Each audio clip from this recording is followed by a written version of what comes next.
Hello viewers, welcome back to my channel নবান্নের সমাহার। আজ আবারও আপনাদের সামনে নিয়ে চলে আসলাম একটা নতুন স্বাদের দারুণ রেসিপি। আজকে বানাবো কাঁঠালের বীজ, কুঁদরি আর আলু দিয়ে একটা অসাধারণ নিরামিষ স্বাদের রেসিপি।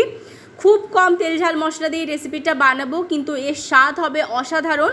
রেসিপিটা যখন একেবারে রেডি হয়ে যাবে তখনই আপনারা বুঝতে পারবেন যে কি দারুণ রেসিপি একটা।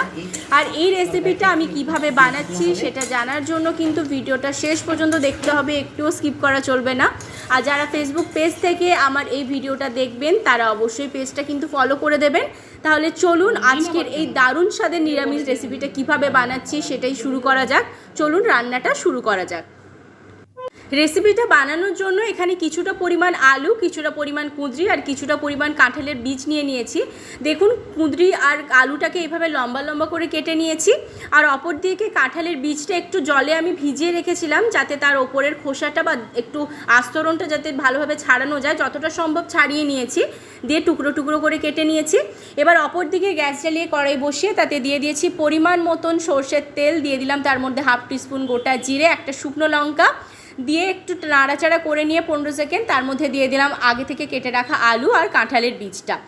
আলু আর কাঁঠালের বীজটা দিয়ে দেওয়ার পর ভালো করে নাড়াচাড়া করে নিয়ে এর মধ্যে দিয়ে দিলাম স্বাদ অনুযায়ী নুন আর দিয়ে দিলাম পরিমাণ মতন হলুদ গুঁড়ো। এবার নুন আর হলুদ গুঁড়ো দিয়ে দেওয়ার পর ভালো করে নেড়েচেড়ে নিয়ে এটাকে একটু ভাজা ভাজা করে নিচ্ছি। ফ্লেমটা মিডিয়ামেই রেখেছি। ফিরে এলাম কিছুক্ষণ পর। এখানে কিন্তু আলু আর কাঁঠালের বীজটা একদম ভাজা ভাজা হয়ে গেছে। এবার যে কুঁদরিটা কেটে রেখেছিলাম সেটা এবার এর মধ্যে দিয়ে দিলাম। কুঁদরিটাকেও দেখুন এইভাবে লম্বা লম্বা করে আমি কেটে নিয়েছি। এবার কুঁদরিটা দিয়ে দেওয়ার পর একই সাথে কিন্তু কুঁদরিটাকে একটু মিশিয়ে নিয়ে কুঁদরিটাকেও কিন্তু একটু ভাজা ভাজা করে নেব।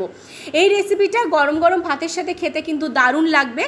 এটা এদিকে ভাজা হতে থাক। অপর দিকে এখানে নিয়ে নিয়েছি 2 চামচ সাদা সর্ষে, এর একটা পেস্ট আমি তৈরি করে নেব।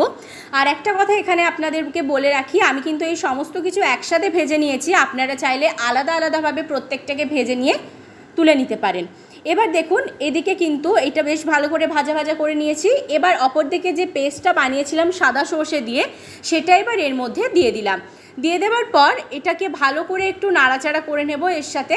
এইভাবে কিন্তু একটু কষিয়ে নিতে হবে। যত ভালোভাবে কষাবেন তত ভালো কিন্তু রান্নার টেস্ট আসে। যারা এতক্ষণ পর্যন্ত আমার ভিডিওটা একটু স্কিপ না করে দেখেছেন তারা অবশ্যই কিন্তু একটা লাইক করে দেবেন। আর যারা আমার পরিবারের নতুন সদস্য হয়ে আজকের এই ভিডিওটা দেখছেন তারা অবশ্যই কিন্তু সাবস্ক্রাইব করে দিয়ে পাশে থাকা বেল বাটনের অল প্রেস করে দেবেন। এবার দেখুন এর মধ্যে আমি দিয়ে দিলাম জল। এখানে কিন্তু আমি পরিমাণ মতন জল দিয়েছি। যে যেমন গ্রেভি খেতে পছন্দ করবেন সেই অনুযায়ী কিন্তু জলটা দেবেন। জলটা দিয়ে দেওয়ার পর এর মধ্যে আমি দিয়ে দিচ্ছি 3টে কাঁচা লঙ্কা। এবার এর মধ্যে দিয়ে দেবো অল্প একটু চিনি আর দিয়ে দেবো নুন। নুনটা প্রথমে ব্যবহার করেছিলাম যখন আমি এগুলো ভাজাভাজি করছিলাম কাঁঠালের বীজ আলু, কিন্তু আবারও পরে সেই অনুযায়ী কিন্তু মেপে নুনটা ব্যবহার করবেন। এবার এটাকে আমি 10 মিনিটের জন্য মিডিয়াম ফ্লেমে ঢাকা দিয়ে দিলাম। ফিরে এলাম 10 মিনিট পর। ঢাকাটা সরিয়ে দিচ্ছি, একটু নাড়াচাড়া করে দেখে নেব। আর এখানে আরেকটা কথা আপনাদের বলে রাখি, আমি এখানে সাদা সর্ষে ব্যবহার করেছি 2 চামচ। আপনারা যদি চান সাদা সর্ষের পরিবর্তে কিন্তু কালো সর্ষে ব্যবহার করতে পারেন। এবার এটা কিন্তু একদম রেডি হয়ে গেছে। এটার মধ্যে আর আমি কোনো কিছু ব্যবহার করছি না। দেখুন খুব সুন্দরভাবে আলু, কুঁদরি, কাঁঠালের বীজ সমস্ত সেদ্ধ হয়ে গেছে। এই রেসিপিটা বানানো কতটা সহজ সেটা আপনারা দেখতেই পারলেন। কোনো রকম মশলার ব্যবহার এখানে হয়নি, শুধুমাত্র নুন আর হলুদ গুঁড়ো ছাড়া আর কিছুই এখানে আমি ব্যবহার করিনি। আর দিয়েছি শুধুমাত্র সর্ষে। রেসিপিটা একদম রেডি হয়ে গেছে। এই রেসিপিটা আপনাদের কেমন লাগলো আমাকে অবশ্যই কমেন্ট করে জানাবেন। ভালো লেগে থাকলে লাইক, শেয়ার, কমেন্ট আর সাবস্ক্রাইব করতে ভুলবেন না।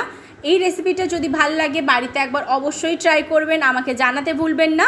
আবার দেখা হবে আপনাদের সাথে নতুন একটা রেসিপি নিয়ে। ভালো থাকবেন, সুস্থ থাকবেন আর বাড়িতে অবশ্যই একবার এই রেসিপিটা ট্রাই করবেন।